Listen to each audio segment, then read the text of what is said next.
مسجد اقصی، کل میں نے ٹویٹر پہ کلپ دیکھی تو مسجد اقصی میں آدمی بھرے ہوئے ہیں اور تکبیر بلند ہے، اللہ اکبر اللہ اکبر لا الہ الا اللہ اللہ اکبر اللہ اکبر وللہ الحمد۔ ماشاء اللہ، طبیعت خوش ہو گئی تکبیر سن کر، تو وہاں پر خوشی کی لہر دوڑ گئی ہے کہ الحمدللہ، اللہ کا شکر ہے کہ اب ہم لوگ وہاں گئے تھے تو روزانہ فجر میں دعائے قنوت میں نام لے کر غزہ کے لیے دعا ہوتی تھی، تو اللہ پاک نے وہ دعائیں سن لی۔ اللہ پاک کے یہاں دیر ہے اندھیر نہیں ہے، تو اس لیے الحمدللہ یہ حالات خوشی کے بھی ہیں اور فکر بھی ہو رہی ہے کہ آگے کیا ہوگا۔ جنہوں نے بیچ میں کوشش کی ہے، اللہ ان کو جزائے خیر دے، اللہ ان کی بھی حفاظت کرے۔ یہ قطر والوں نے کوشش کی ہے، قطر والے اچھے لوگ ہیں، جو بادشاہ ہیں شیخ تمیمی، تو ان کے بھائی جو ہیں وہ تو پکے تبلیغی جماعت والے ہیں، رائے گنج میں بھی گئے ہیں، وہاں ملاقات ہوئی تھی، وہاں پر چلہ 4 مہینہ لگاتے ہیں، کسی کو بتاتے نہیں ہیں، چپ چاپ سے جاتے ہیں چپ چاپ سے آتے ہیں، لیکن یہ ماشاءاللہ بہت دیندار لوگ ہیں، تو انہوں نے پوری کوشش کی ہے۔ اللہ ان کو ان کی محنت اور کوشش کا اجر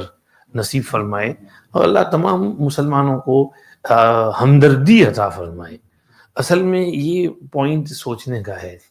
کہ ہم جس دور سے گزر رہے ہیں اس میں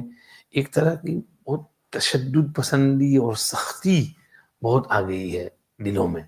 تو اللہ سے دعا مانگیں کہ اللہ ہمارے دلوں کو سافٹ کر دے، نرمی عطا فرمائے، رحم دلی پیدا فرمائے، حکمرانوں کے دلوں کو بھی اللہ رحم کی طرف متوجہ کر دے۔ اگر حکمران حاکم جو ہیں اچھے ہوں تو وہ نرمی سے پیش آتے ہیں، لیکن حاکم ہی اگر ظالم ہوں تو وہ سختی کرتے ہیں، تو ہمیں اللہ کی طرف متوجہ ہو کر دعا مانگنی ہے کہ اللہ ہمارے حکمرانوں کے دلوں کو نرمی کی طرف متوجہ کر دیجئے، ان میں کچھ رحم دلی پیدا کر دیجئے کہ وہ ذرا نرم پڑ جائیں اور رعیت کے ساتھ نرمی اور مہربانی اور حسن سلوک سے پیش آئیں۔ اللہ پاک جو ہے ہمیں ایسی دعائیں کرنے کی توفیق نصیب فرمائے۔ اور ماشاءاللہ وہاں پر مسجد اقصی میں تو دعائیں ہوتی تھیں، لوگ کہتے ہیں حرم شریف میں دعا مانگنا منع ہے، لیکن ہم لوگ تو طواف کرتے تھے، آپ نے بھی سنا ہوگا عبداللہ بھائی، بہت سے وہ جو ادھر سے شام سے لوگ آتے تھے وہ تو فلسطین کے لیے